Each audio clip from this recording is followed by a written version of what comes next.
demari 70-luvulta. Mulla ei ole mitään ikävää 70-luvulle. Mä oon ihan samaa mieltä täällä niiden kanssa, jotka on sitä mieltä, että asiat on nyt on paljon paremmin. Musta niin pointti on se, että hyvinvoinnin nousu perustuu avoimeen talouteen ja globalisaatioon. Me ollaan osa siitä. Se, että meillä menee näin hyvin, johtuu siitä, että meillä on niin hyvä yhteiskunnan infrastruktuuri ja kohtuullisen hyvä konsensus.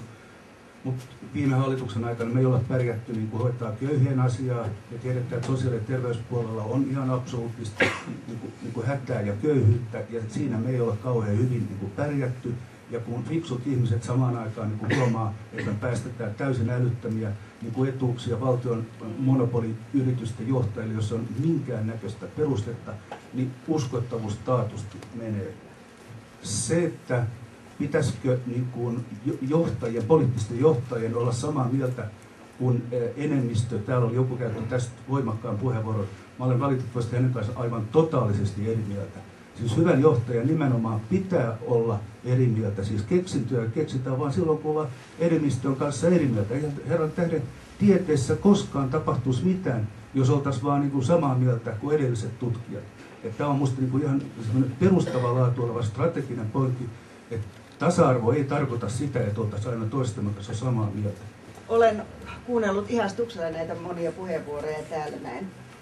Ja tullut itse asiassa semmoiseen tulokseen, ja jo ehkä aikaisemminkin, että tämä vaalitappio saattoi olla meille hyvä asia, koska valta turmelee, se on turmellut meitä, johtanut itsetyytyväisyyteen ja oma hyväisyyteen ja siihen, että muun muassa tämmöinen yhteistoiminta perusosastojen kanssa on ollut mun mielestä suhteellisen laihaa. Jos ja kun ikuisena optimistina sanon näin, että nyt tämä vaalitappio johtaa siihen tämmöiseen itsekriittiseen vaiheeseen, jolloin lisäämme avoimuutta, tekojen ja puheiden yhdenmukaisuutta ja ihan semmoista läpinäkyvyyttä. 40-luvulla ja sen jälkeen me on oltu se kohtuullisen asumisen puolue. Mutta pitäisi ottaa huomioon myös nämä erilaiset vaalipiirit, ja erityisesti Helsingissä ja Uudellamaalla. On se muuallakin Suomessa. Mutta se on täysin kohtuuton, ja kukaan muu puolue kuin SDP ei pysty näitä kohtuullisia asuntoja saamaan. Ja tämä pitää olla meidän seuraavan ohjelman ydinkohta, samoin kuin tämä nuorisoa tukeva politiikka. Tämä iso tappio oli kuitenkin aika monelle myös sellainen herätys, että haluaa liittyä, haluaa toimia, ja mun mielestä se on se iloinen asia, mistä nyt tässä vaalitappion synkässä hetkessäkin pitää pystyä sitten ottamaan se uusi voima irti. Eikä tällaistakään tilaisuutta järjestettäisi ilman sitä, ja meitä on kuitenkin näinkin paljon ihmisiä nyt tänne kokoontunut pohtimaan ja oikeasti miettimään, että miten tästä eteenpäin. Kansanedustajien palkat nousee koko ajan. Minusta se ei riitä, ja tämä koskee myöskin demareita, yhtä lailla kuin koko eduskuntaa. Ja se ei riitä, että kansanedustajat ulkoistivat tämän palkkojen nousun jollekin palkkiotoimikunnalle, jonka jäseninä ovat kansanedustajien ja muiden poliitikkojen hyvät vanhat tutut, jotka tietenkin korottaa palkkoja niin kuin kansanedustajat toivoo.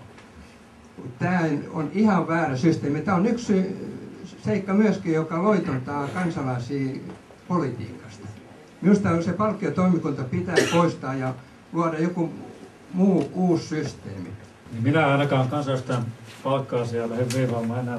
Sen kanssa on tapeltu nimittäin ihan riittävästi. Ja se systeemi, mikä nyt meillä on, niin se on pitkään pohdiskelun tuloksena. Ja nimenomaan eduskunta halusi sillä tavalla, että kansanedustajat itse eivät vaikuta siihen mitenkään.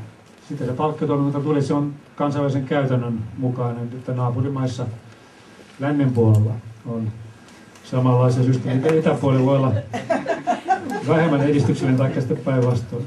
Mulla ei ole mitään nyt näin puoluetoimiston tarkempia tilastoja, mutta mun käsitys itse asiassa on kyllä se, että nuorten puolella varsinkin niin kiinnostus on lisääntynyt, niin kuin Heta tuossa sanoi. Sitten tietysti meillä on niin ongelmatrendi, että meillä väki vähenee niin kuin muissakin puolueissa kyllä. Ja esimerkiksi tästä nukkuva kysymyksessä, niin siinä on yksi iso osatekijä, niin todella nukkuvat, jotka kuolevat pois. Ja meillä on siinä tämmöinen hankala trendi, että meiltä väkeä kaatuu hautaan enemmän kuin uusia tulee jäseneksi, siis jäsenkysymyksen kannalta ja myöskin kannatuksen puolella tämä on jonkinnäköinen trendi, joka pitää pysäyttää. Eikä se ole kuitenkaan mikään helppo juttu, mutta siihen on pystyttävä, muuten ottaa ohraleipää ennen pitkään.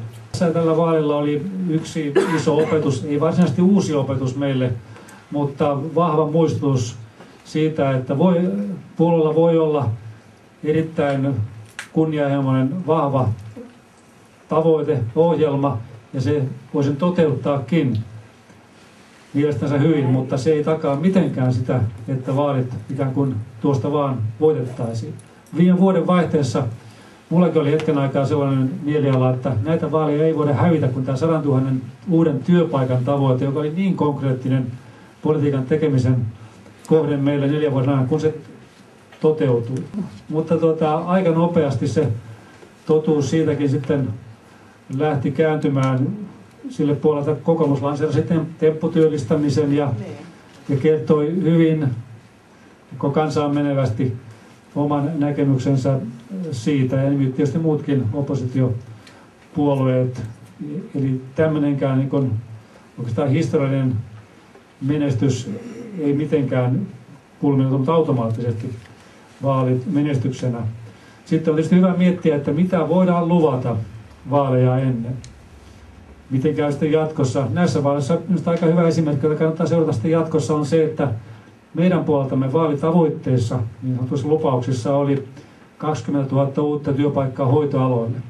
Samaan aikaan kokoomus lanseerasi 500 € palkan korotuksen näille samoille hoitajille.